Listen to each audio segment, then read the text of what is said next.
Glória a Deus. Ó o Zé. E aí, Zé? Glória a Deus. Feliz de te ver aqui. Glória a Deus. Amém, amados? Queria que você abrisse a palavra do Senhor comigo. Em nome de Jesus. Livro de Salmos. Salmos capítulo 23, verso 6. Quem for achando vai dando glória a Deus. Salmos 23, verso 6. Quem for achando vai glorificando o nome do Senhor. Amém, igreja? Amém. Glória a Deus.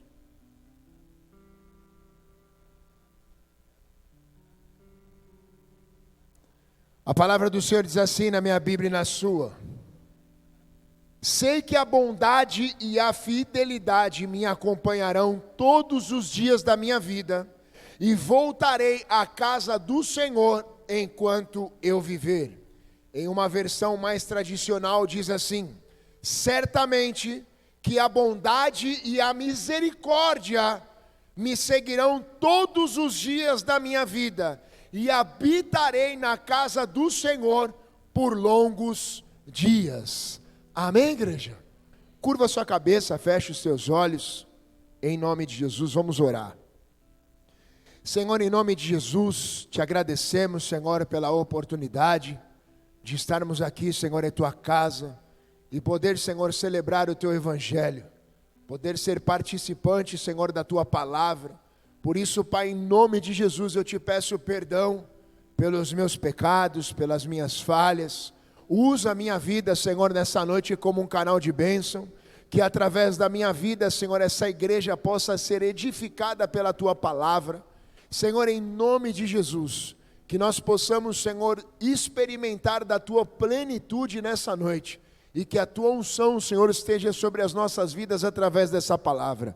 Obrigado, Senhor. A tua palavra diz que onde 2 ou mais estiverem reunidos em teu nome, ali o Senhor estaria, e nós cremos que o Senhor está neste lugar. Obrigado, Jesus. É assim, Pai, que nós oramos, te agradecemos, Senhor, crendo, Pai, sempre na certeza da vitória, em nome de Jesus. Se você crê nisso, aplauda o Senhor aí no seu lugar, amém? Se é para Jesus, você pode aplaudir melhor, amém, meu irmão? Glória a Deus.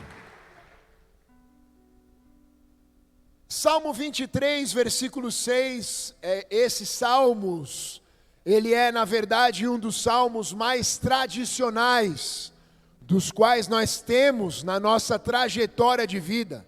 Talvez você possa ter entrado em algum estabelecimento, talvez você possa ter entrado em alguma casa e ter se deparado com a Bíblia aberta exatamente nesses salmos, né? Que ou é o 23 ou é o 91.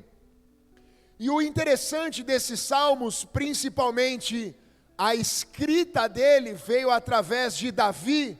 Aqui na verdade nada mais é do que um clamor de Davi a Deus, no momento de angústia, no momento em que ele estava em peregrinação, se escondendo de adversários.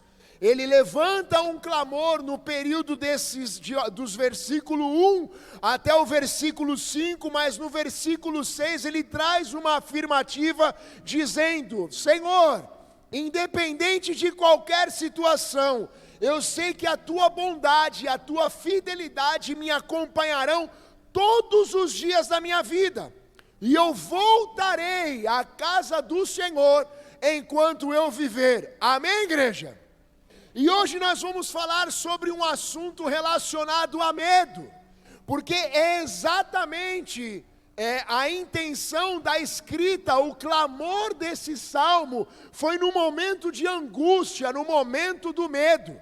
E o título da palavra de hoje é: abandone o medo do futuro. Olha para o teu irmão e fala assim para ele: meu irmão, mas fala com vontade, meu irmão, nessa noite, todo medo que você tem do seu futuro, nessa noite, será cessado. Se você crê nisso, dá um glória a Deus e aplauda a Ele. Abandone o medo do seu futuro. Existe um velho jargão que na realidade nós trazemos à existência do nosso dia presente, que é uma verdade. Muitas das vezes, não sei você, mas eu já cansei de dizer isso por diversas vezes, quando alguém me pergunta, o que você pensa do seu futuro, qual é a trajetória, o que você escreveu para o seu futuro, como você se vê daqui a 5, daqui a 1 ano, daqui a 2 anos. E por muitas das vezes eu respondi assim, o meu futuro a Deus pertence. Quem já falou isso? Isso é uma realidade, amém, igreja? Porque o passado é algo que já foi, o presente é algo que estamos vivendo, mas o futuro é uma incerteza para mim e para você, porque o futuro, muitas das vezes nós fazemos planos, mas o que Provérbios diz, o que Salomão fala em Provérbios, muitos são os planos no coração de um homem, mas o que prevalece é a vontade do Senhor. Ou seja, essa é uma testificação de que o nosso futuro está nas mãos do Senhor. Amém, igreja? Isso, por diversas vezes, nos traz medo. E uma pergunta eu queria fazer para você nessa noite. Quando você começa a analisar, olhar para a sua vida presente, quando você começa a ter objeções de algo lá na frente, isso te traz medo? Você tem medo do seu futuro, meu irmão? Você tem medo daquilo que te espera lá na frente? Uma das raízes do medo é a nossa tendência de nos controlar. Quando não conseguimos controlar algo, geralmente optamos pelo medo. Ou seja, o medo é a ação que nos paralisa. Amém, igreja? O medo é quando nós elevamos os nossos sentimentos para algo que nós olhamos e não acreditamos que aquilo irá acontecer. Muitas das vezes, a gente passa a vida inteira com uma agenda pautada no nosso futuro, fazendo planos, olha, porque amanhã vai ser assim, depois de amanhã será assado, e não funciona assim, meu irmão. O que a Bíblia diz, o que Jesus fala, lá em Mateus capítulo 6, nos versículos à frente, diz assim, basta a cada dia o seu próprio mal. Ou seja, para que você possa entender o seu futuro, meu irmão, você primeiro precisa entender o seu hoje. Como você está hoje? Eu carrego uma frase, até uma frase que nós iremos falar sobre isso, mas é uma frase que mexe muito ao nosso coração, que diz assim, se você não saber da onde você saiu, você nunca irá entender aonde você vai chegar. Se você não saber, meu irmão, de onde você saiu, você nunca vai saber onde você vai chegar. Quem não sabe da onde sai, o ponto de partida nunca saberá o ponto de chegada. Ou seja, o que Deus está nos dizendo nessa noite? Que eu e você precisamos recalcular a rota do nosso futuro. Senhor, o que o Senhor tem para a minha vida? Sabe, meu irmão, por muitas das vezes eu cansei de fazer planos. Eu sou uma pessoa que eu tenho cabeça pilhada, vamos fazer, então é isso, vamos fazer, vamos para cima, vai acontecer, e por muitas das vezes eu quebrei a cara com isso, porque até era propósito do Senhor, mas não era no tempo dele, não era no meu tempo, era no tempo dele. Amém, igreja? Glória a Deus. Uma agenda pautada na nossa casa, na aposentadoria, na previdência, no casamento, enfim, ou seja, muitas das vezes nós antecipamos aquilo que Deus vai fazer, trazendo uma preocupação desnecessária. Porque a pessoa que se preocupa com antecedência sobre o seu futuro, ela traz, meu irmão, enfermidades para ela. Porque ela começa a sofrer, meu Deus, e agora como é que vai fazer? Meu irmão, estudos sobre a medicina com doenças psicossomáticas, são pessoas que não têm o controle da sua ansiedade. Porque a ansiedade, meu irmão, ela gera algo descontrolável dentro de nós. Nós começamos meu Deus, e agora, cara, vai chover muito agora que não estava chovendo, agora vai ficar 1 ano chovendo direto. Espera aí, meu irmão, Estou dando um exemplo, amém? Mas que fique chovendo bastante tempo, em nome de Jesus. Então nós sofremos por antecedência. Essas pessoas que têm essas pautas do seu futuro na sua agenda, elas nunca desfrutam do tempo de Deus por causa da sua preocupação no futuro. Nós passamos todos os dias preocupados com aquilo que ainda nem aconteceu. Existe uma frase, antes dessa frase eu queria deixar algo, que diz sobre esse texto. Nesse texto não existe uma ansiedade, Não há um medo sobre o futuro naquilo que Davi está dizendo. Davi estava confiante, certamente a bondade e a misericórdia me seguirão todos os dias da minha vida. Ou seja, por mais que ele estava vivendo algo ali que tirasse o seu sossego, gerasse uma inquietação, mas ele estava acreditando naquilo que Deus estava fazendo sobre a sua vida. Existe uma frase, que eu sempre gosto de compartilhar, do Billy Graham, que diz assim: quando você lembrar de onde Deus te tirou, você vai parar de duvidar para onde Deus possa te levar. Quando você parar, meu irmão, quando você se lembrar da onde Deus tirou você, você certamente nunca irá duvidar da onde Deus possa te levar. Deixa eu trazer uma palavra para você, meu irmão, que está na Bíblia. A Bíblia diz assim que nós devemos trazer à memória aquilo que nos traz uma esperança. Deixa eu falar uma coisa para você. Volta 5 anos atrás na sua vida. 5 aninhos só. Como que você estava, irmãos? Como que estava a sua vida? Como estava a tua casa? Como estava a tua família? Como estavam os seus pais, os seus filhos? Como que estava o cenário real da sua vida há 5 anos atrás? E o que Deus tem feito para você hoje? Será que independente das circunstâncias que você tem vivido hoje, você não tem motivo suficiente de agradecer a Deus? Então não deixa com que as situações futuras venham, meu irmão, te trazer inquietações. Amém, igreja?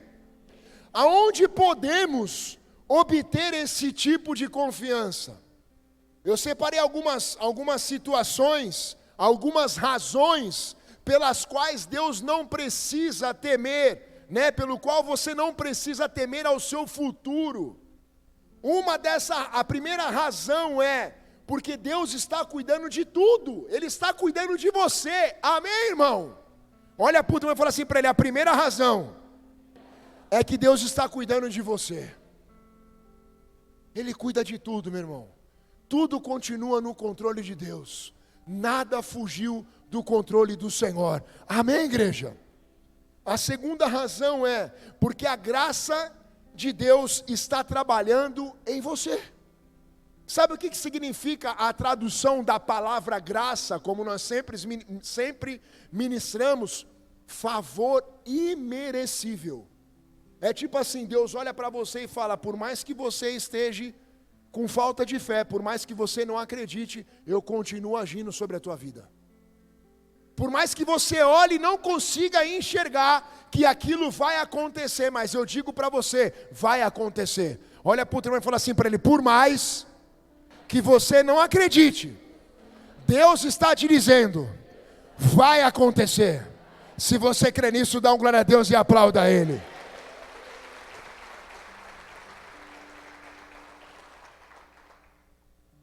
A terceira razão de que tudo isso é uma verdade, sabe qual é? Você nasceu para vencer. Deus te fez um vencedor, meu irmão.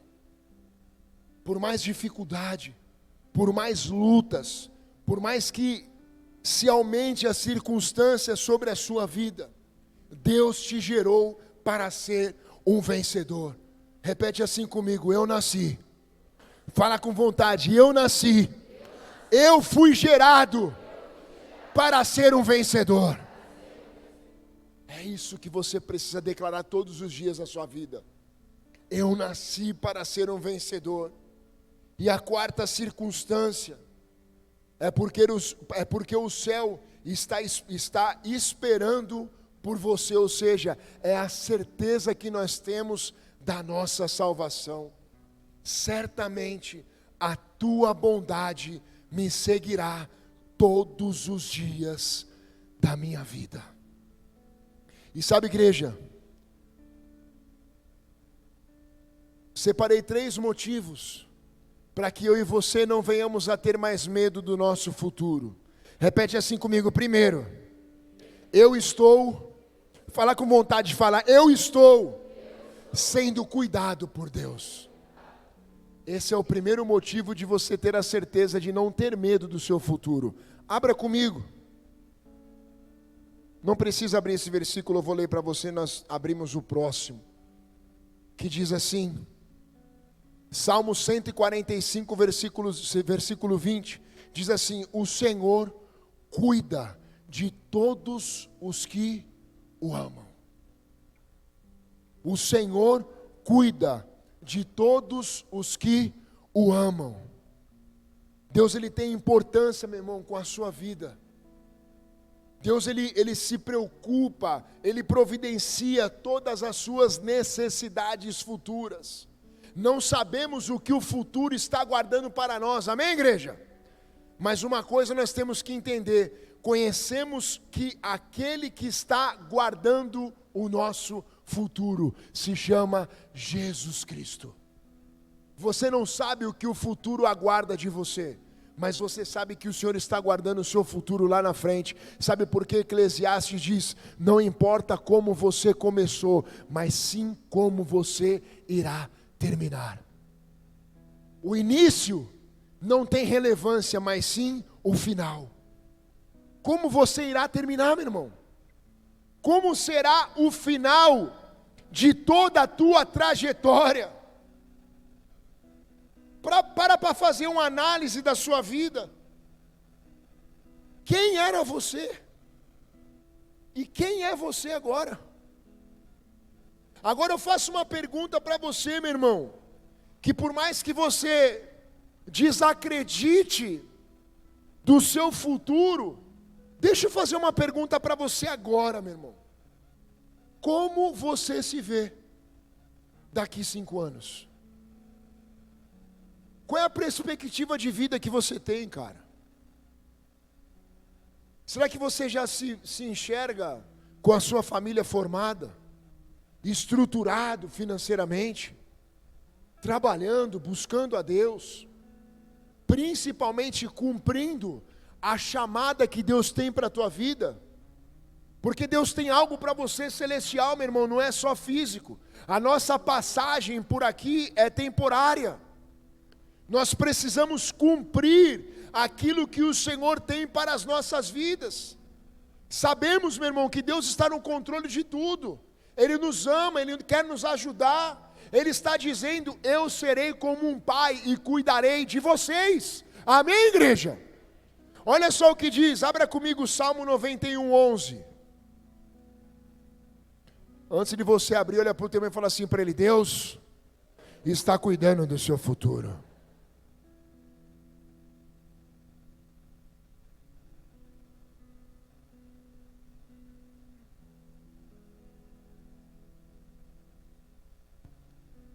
Olha só o que diz esse texto.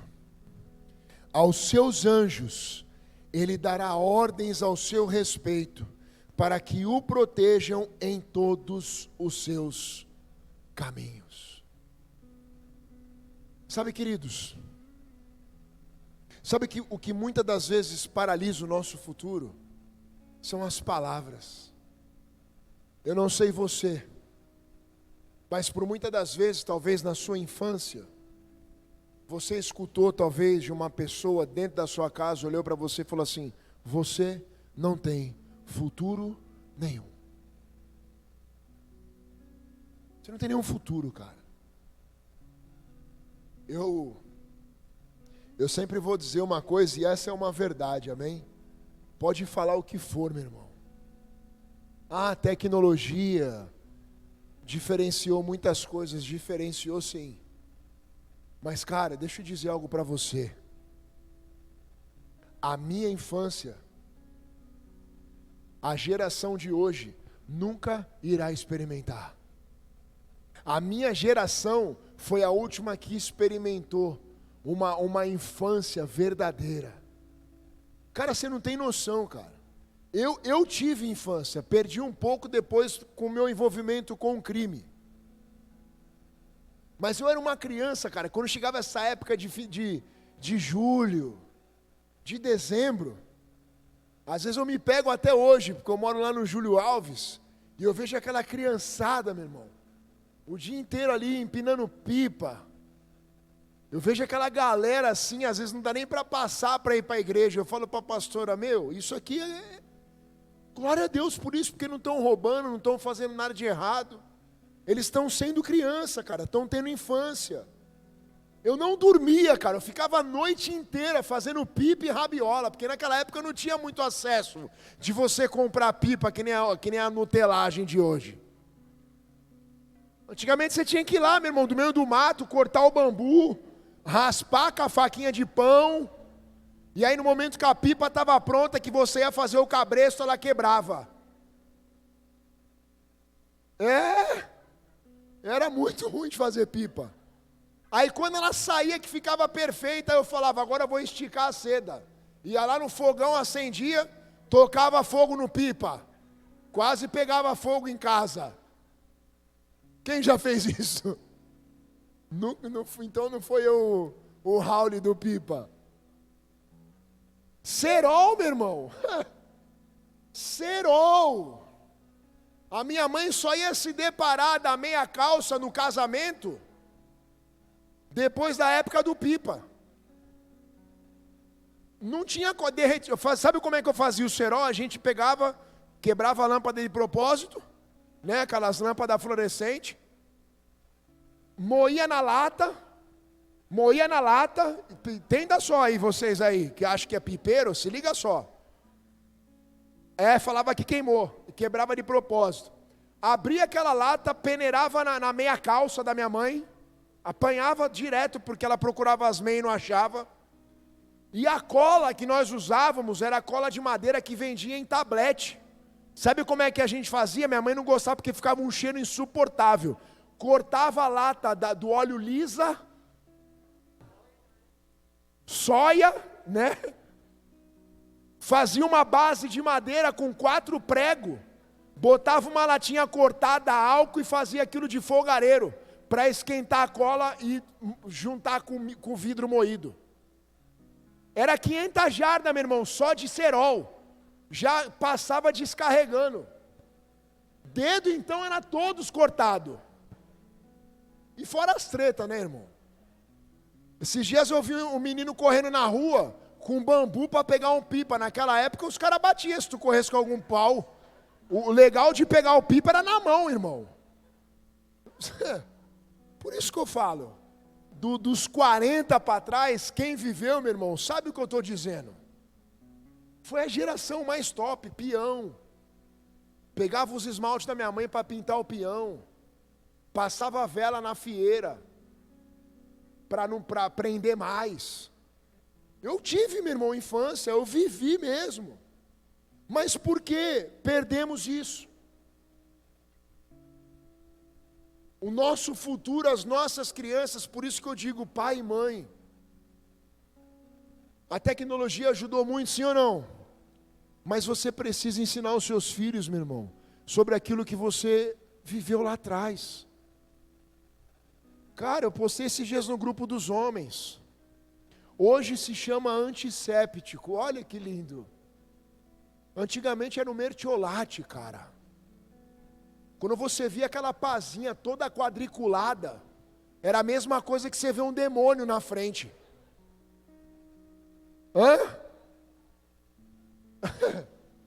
Você não tem noção, cara. O medo de se machucar na rua era passar um mertiolate. Quantas vezes eu cheguei depois, quando estava todo mundo dormindo, que era para minha avó não ver que eu estava machucado e tem que passar um mertiolate. Porque a tampa do dedão era toda vez, era aberta. Foi infância, cara. Eu nem sei porque que eu entrei nesse assunto aqui. Mas por quê? Porque nós estamos vendo que nós estamos perdendo, cara, o nosso futuro. Eu falei isso esses dias e é uma verdade. Cadê a Fran e o Rodrigo? Tá ali, ó. Eles têm uma padaria. A maior dificuldade que o irmão da Fran teve, porque ele herdou do pai, e aí passou para o irmão, para o Diego. A maior dificuldade que eles têm hoje é uma pessoa querer ser padeiro ou confeiteiro. Essas coisas estão se perdendo, sabe por quê? Porque hoje, os jovens de hoje querem ser, sabe o que? Influencer. Quer viver de internet. Não vai apanhar café não, meu irmão, para tu ver. Não vai não capinar um terreno para tu ver se tu vai ganhar coisa com internet. Vai estudar não para ver. Fazer uma faculdade para ser alguém lá na vida. E aí sabe o que está acontecendo? Hoje são poucas as padarias que você consegue ter um pãozinho feito por um padeiro. Porque hoje existem empresas que vendem pão congelado e até isso a gente perde a qualidade. A tecnologia está destruindo o nosso futuro, cara. Sim ou não? Quem concorda comigo? E isso nos gera medo, sabe por quê? Olha só, deixa eu dizer algo para vocês. Hoje, se você perguntar, a pastora fez essa pergunta para mim esses dias. Se Deus mandasse hoje um filho para a gente, como você iria se sentir? Falei, eu ia me sentir feliz porque Deus mandou. Ela falou assim, mas você quer isso? Sabe qual foi a minha resposta? Eu falei que não. Porque hoje eu tenho medo, cara. Como que vai ficar as nossas crianças? Quem está aqui comigo? A gente não sabe, cara. Você pega as crianças hoje, meu irmão, deixa eu dizer uma coisa para você. Antigamente, a gente apanhava, sabe por quê? Porque não sabia recitar a tabuada. A minha mãe não está aqui não, né? A minha mãe era aquelas assim, minha mãe ajudava a fazer a lição de casa. Mas sabe como é que era? Escrevia, estava errado, ela pagava uma vez. A terceira vez ela arrancava a folha e falava assim, faz de novo. Porque ela falava que o caderno não podia ficar sujo. Amém, igreja?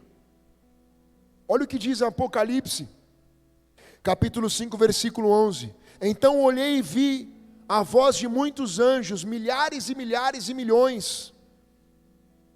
Salmos 34, 7. O anjo do Senhor é a sentinela ao redor dos que temem e os livra. Amém, igreja? Ou seja, nós sabemos que o Senhor está cuidando do nosso futuro. É Deus quem cuida daquilo que ainda vai acontecer. E o segundo tópico dessa palavra é: você recebe a misericórdia de Deus todos os dias. Como ele diz lá, certamente que a bondade e a misericórdia me seguirão todos os dias. Essa é a certeza que nós temos, que nós somos guiados pelas misericórdias do Senhor. Abra comigo Efésios capítulo 2, versículo 1. Quem está gostando, dá um glória a Deus.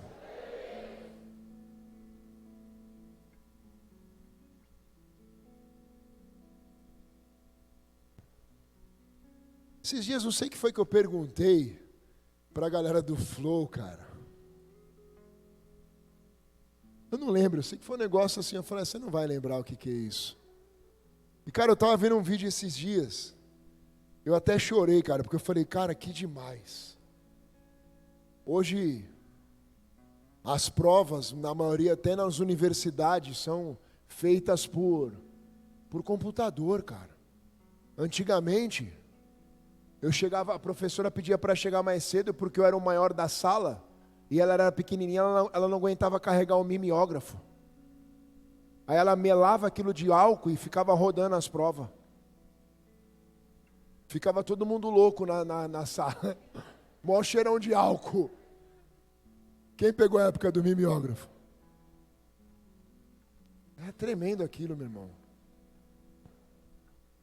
Olha só o que diz, Efésios capítulo 2, versículo 1. Vocês estavam mortos nas suas transgressões e nos seus pecados, nos quais costumavam a viver, quando seguiam os padrões deste mundo e o príncipe do poder do ar, o espírito que agora atua nos filhos da desobediência. Antes, todos também vivíamos como eles, satisfazendo os desejos da nossa natureza pecaminosa, realizando as vontades e os pensamentos dela. Como os outros, éramos por natureza merecedores da ira. Todavia, Deus, por ser rico em misericórdia, por causa do grande amor que nos amou, deu-nos a vida com Cristo, quando ainda estávamos mortos nas transgressões. Pela graça vocês foram salvos. Amém, igreja? É aquilo que nós falamos lá. Olha para a sua vida antes, olha para você hoje. O nosso presente muitas das vezes ainda nos paralisa, nos faz nos questionar sobre tudo aquilo que Deus tem para as nossas vidas, nos questionando, dizendo: será que realmente eu sou merecedor disso? Olha o que diz Lamentações de Jeremias: as misericórdias do Senhor são a causa de não sermos consumidos, porque as suas misericórdias não têm fim, renovam-se a cada manhã, e grande é a tua fidelidade. A minha porção é o Senhor, diz a minha alma, portanto esperarei nele. Sabe o que Jeremias diz a respeito desse texto? Ele fala assim: olha, você possa ter falhado hoje, você possa ter cometido um erro hoje, mas o amanhecer do amanhã se renova a misericórdia do Senhor. Sabe o que ele quer dizer? Aquilo que aconteceu ontem não tem validade hoje. Hoje eu tenho uma nova história para você. Sabe o que Deus está querendo dizer para mim e para você nessa noite, meu irmão? Que aquilo que você viveu, ou aquilo que você está vivendo, não vai influenciar no teu futuro. Olha para o teu irmão e fala assim para ele: Deus tem algo maravilhoso para você. Deus tem algo maravilhoso para você. A misericórdia é a graça em ação. Olha o que diz Salmo 103, versículo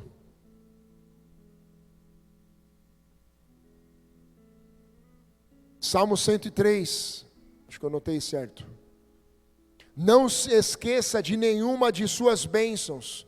É Ele quem perdoa todos os seus pecados e cura todas as suas doenças, que resgata a sua vida da sepultura e a coroa de bondade e compaixão, que enche de bens a sua existência. Não nos trata conforme os nossos pecados, nem nos retribui conforme as nossas iniquidades. Como um pai tem compaixão dos seus filhos, assim o Senhor tem compaixão de todos os que o temem. E sabe, irmãos, muitas das vezes nós carregamos aquela maldição de erro que cometemos. Olha, agora você não vai ter perdão disso, porque você vai carregar essa maldição pela sua vida inteira. Mentira! O Senhor é justo, nós servimos a um Deus justo. Amém, igreja? Deus ele vai nos perdoar, Ele vai nos suprir, Ele vai nos proteger. A misericórdia de Deus nos perdoa e nos restaura. Amém? Quem crê nisso, dá um glória a Deus e aplauda a Ele.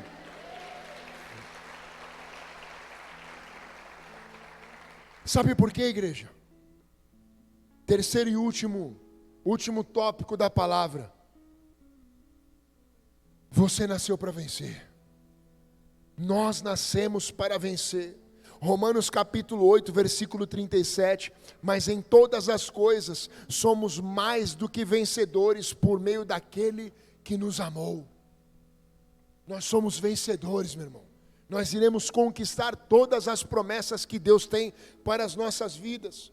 Existe uma outra frase do Billy Graham que diz assim: às vezes ficamos um pouco cansados dos fardos da vida. Mas é emocionante saber que Jesus Cristo nos encontrará no final de nossa jornada. Tá pesado, meu irmão? Tá difícil? É angustiante? Tem feito você sofrer? Mas deixa eu dizer algo para você. Lá no final, meu irmão, existe um prêmio celestial separado por você. E sabe de onde virá esse prêmio? De Jesus Cristo. O nosso prêmio, a nossa vitória virá dele. Romanos capítulo 12, versículo 21. Não se deixe vencer pelo mal, vença o mal com o bem. Deuteronômio capítulo 20, versículo 3 e 4 diz assim: ouça Israel, hoje você lutará contra os seus inimigos, não desanime nem tenha medo, não fique apavorado nem aterrorizado por causa deles, pois o Senhor, o seu Deus, o acompanhará e lutará por você contra os seus inimigos, e dará a vitória a todos vocês. A vitória vem do Senhor, meu irmão. O futuro não deve nos amedrontar. O futuro ele precisa nos impulsionar. O medo não pode paralisar o nosso futuro. Ele precisa impulsionar as nossas vidas. Romanos capítulo 5, versículo 17. Se pela transgressão de um só a morte reinou por meio dele, muito mais aqueles que recebem a Deus a imensa provisão da graça e a da graça e a dádiva da justiça reinarão em vida por meio de um único homem chamado Jesus Cristo. O seu futuro, meu irmão, está nas mãos do Senhor. Abandone o medo do seu futuro. O medo, meu irmão, quando nós somos tomados pelo medo, o significado do medo é falta de fé. Nós demonstramos que nós não acreditamos nos propósitos de Deus. Amém, igreja? Glória a Deus. Olha para o teu irmão e fala assim para ele: abandone o medo do seu futuro. Como você se vê lá na frente, irmão? Queridos, você que está nos visitando nessa noite, deixa eu dizer algo para você. Com 7 para 8 anos de idade, eu perdi o meu pai. E só aqui quem cresceu sem uma figura paterna sabe o que eu estou dizendo. A minha mãe teve que suprir os 2 papéis, e supriu bem feito. Porque sempre demonstrou ser guerreira, mas pelas minhas escolhas e decisões eu acabei com 13 anos de idade, me envolvendo com droga. Foi onde eu conheci toda a porcaria do mundo.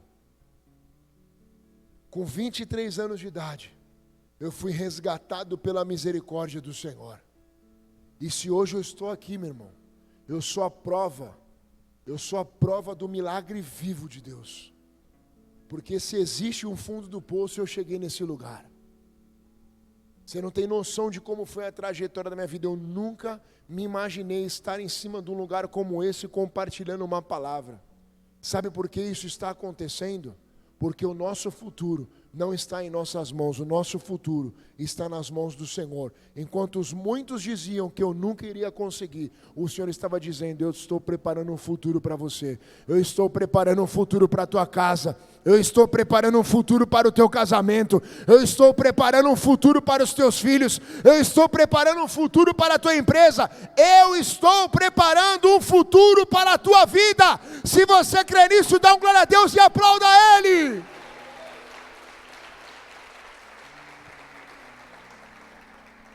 Não tenha medo do seu futuro. Curva a tua cabeça, fecha os teus olhos.